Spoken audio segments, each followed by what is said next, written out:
स्वागत है क्राइम्स इन हिंदी में। चैनल को सब्सक्राइब करें और वीडियो को लाइक करें। पूर्व टिकटॉक स्टार अपनी अलग रह रही पत्नी और उसके दोस्त की हत्या का दोषी पाए जाने के बाद सलाखों के पीछे रह रहा है। सैन डिएगो की एक जूरी ने मई के अंत में अली अबुलाबन को उसकी पत्नी 28 वर्षीय एना अबुलाबन और उसके दोस्त 29 वर्षीय रेबर्न बैरोन की हत्याओं में प्रथम डिग्री हत्या के 2 मामलों में दोषी पाया। उसे 28 जून को सजा सुनाई गई है। अब एक टिकटॉक स्टार के रूप में अली की प्रमुखता में वृद्धि और एना और रेबर्न की हत्याओं की वजह बनी घटनाओं का पता डॉक्यूमेंट्री टिकटॉक स्टार मर्डर्स में लगाया जा रहा है, जो अब पीकॉक पर स्ट्रीम हो रही है। इस कार्यक्रम में मित्र और परिवार पहली बार त्रासदी के बारे में बात करते हैं। इससे उबरने में हम सभी को बहुत लंबा समय लगेगा, अली के चचेरे भाई लुई ने निर्माताओं को बताया। अली की मुलाकात एना से तब हुई जब वह 2014 में जापान के ओकिनावा में तैनात था। एना की दोस्त जूलिया के अनुसार एना अली की ओर आकर्षित थी, जो उस समय अमेरिका में एयर चीफ था। हालांकि उनके रिश्ते को तब झटका लगा जब जूलिया के अनुसार एना के एक दोस्त के साथ नशे में हुए झगड़े के बाद अली को सेना से छुट्टी दे दी गई। छुट्टी मिलने के बाद अली ने वर्जीनिया वापस जाने का फैसला किया, जबकि एना अपने परिवार के साथ फिलीपींस लौट आई। लेकिन फिलीपींस वापस जाने के तुरंत बाद एना को पता चला कि वह अली के बच्चे से गर्भवती है, जिससे जोड़े को विवाह वीजा लेने के लिए प्रेरित किया गया। वीजा स्वीकृत होने की प्रतीक्षा करते समय एना ने अपनी बेटी अमीरा को जन्म दिया। 2017 में एना अपनी बेटी अमीरा के साथ ब्रिस्टो, वर्जीनिया चली गई और एक कोर्ट हाउस समारोह में अली से शादी कर ली। अली के चचेरे भाई लुई ने कहा, मैंने ऐसा देखा मानो स्वर्ग में बनी जोड़ी हो। 2018 में अली ने जिनकिड नाम से स्कारफेस के अल पचिनो के टोनी मोंटाना जैसे प्रसिद्ध पात्रों की नकल करते हुए खुद के वीडियो पोस्ट करना शुरू किया। कभी कभी एना जिनकिड वीडियो में एक छोटी सी भूमिका निभाती थी, जिससे उसे टिकटॉक पर अपना फॉलोअर्स बढ़ाने में मदद मिलती थी। 2020 तक उनके पास लाखों व्यूज थे और अंततः वह इंस्टाग्राम पर वेरीफाइड हो गए, जो सोशल मीडिया क्रिएटर्स के लिए एक मील का पत्थर था। वेरीफाइड बैच ने ब्रांडों के साथ सहयोग भी किया, जिससे अली को अपनी कंटेंट के लिए पेमेंट्स प्राप्त करने में मदद मिली। जैसे जैसे अली का सितारा बढ़ता गया, एना के दोस्तों के अनुसार उसे वर्जीनिया में बहुत अधिक अलग थलग और अकेला महसूस होने लगा।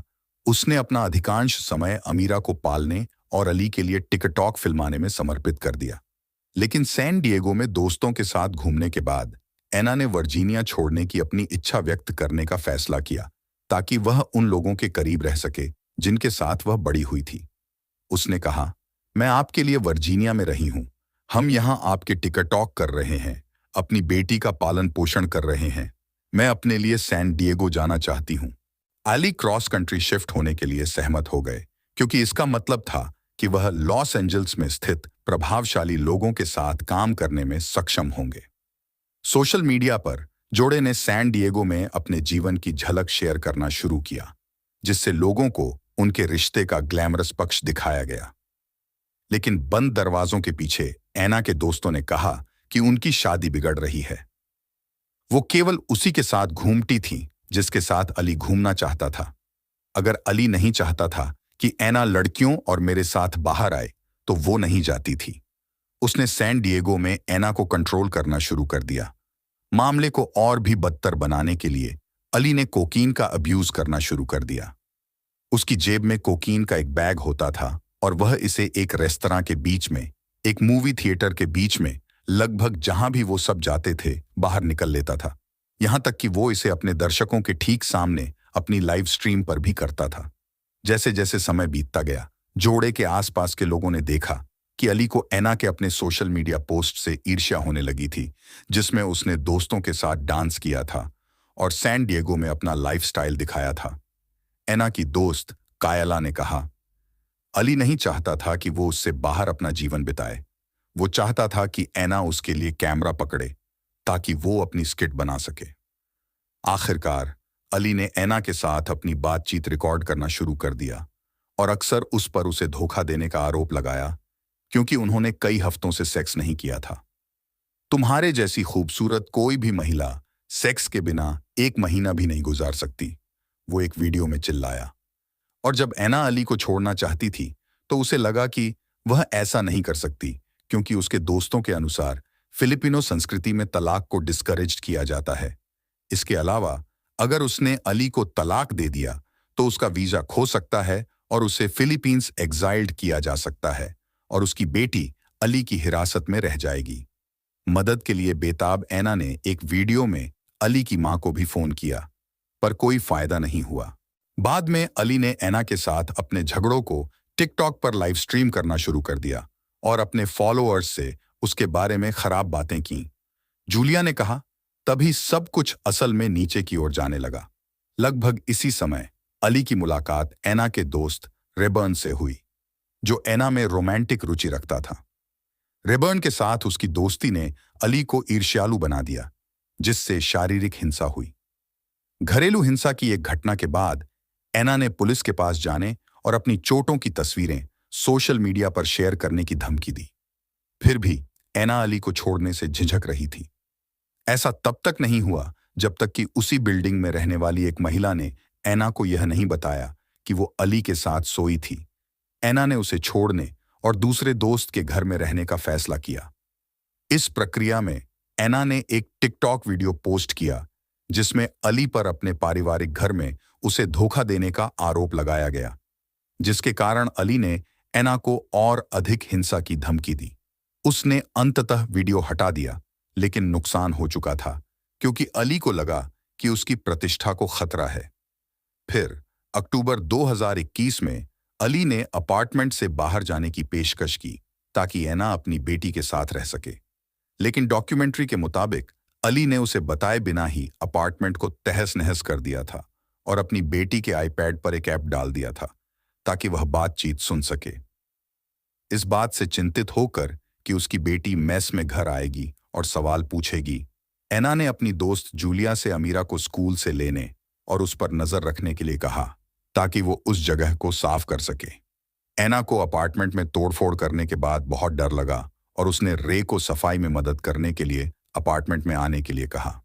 जब रेबर्न और ऐना अपार्टमेंट में बात कर रहे थे, अली ने आईपैड पर रखे ऐप के जरिए उनकी बात सुनी। फिर वो अपार्टमेंट में चला गया और ऑडियो रिकॉर्ड करना शुरू कर दिया अपार्टमेंट में जाने से पहले, और ऐना और रे दोनों को गोली मार दी।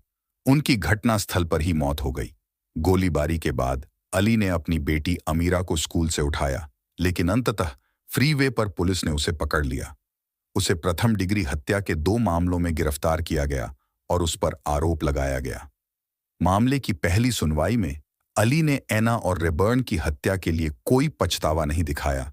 एक बार उसने सबूत सुनने के बाद अपनी दिवंगत पत्नी को बिच कहा और बोला कि ऐना ने रेबर्न को अपने होटल में इनवाइट किया था।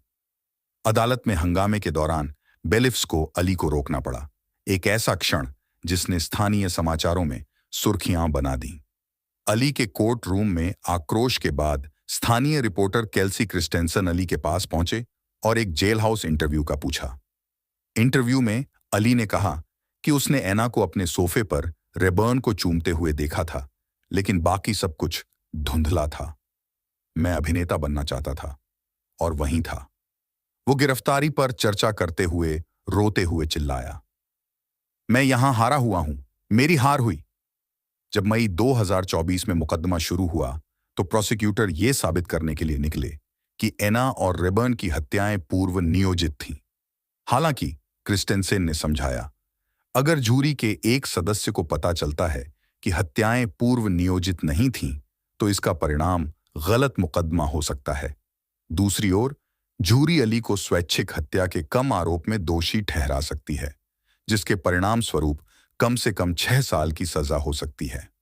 स्वैच्छिक हत्या के जूरी को समझाने की कोशिश करते हुए अली के बचाव वकील जूडी ग्रीन ने तर्क दिया कि अली ने क्षण की गर्मी में ऐना और रेबर्न को गोली मार दी थी।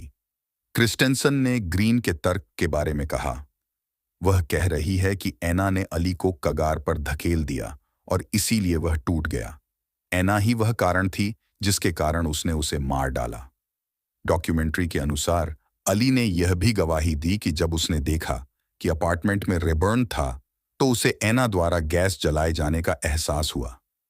लेकिन जब अभियोजकों द्वारा जिरह की गई तो यह पता चला कि अली ने पहले सेक्स वर्कर, डस्टबिन और सिवियर्ड बॉडीज शब्द ऑनलाइन खोजे थे। अंततः अली की ऑडियो रिकॉर्डिंग और गवाही सुनने के बाद जूरी ने अली को प्रथम डिग्री हत्या के 2 मामलों में दोषी पाया। आज ऐना की बेटी अमीरा अली के माता पिता की कस्टडी में है।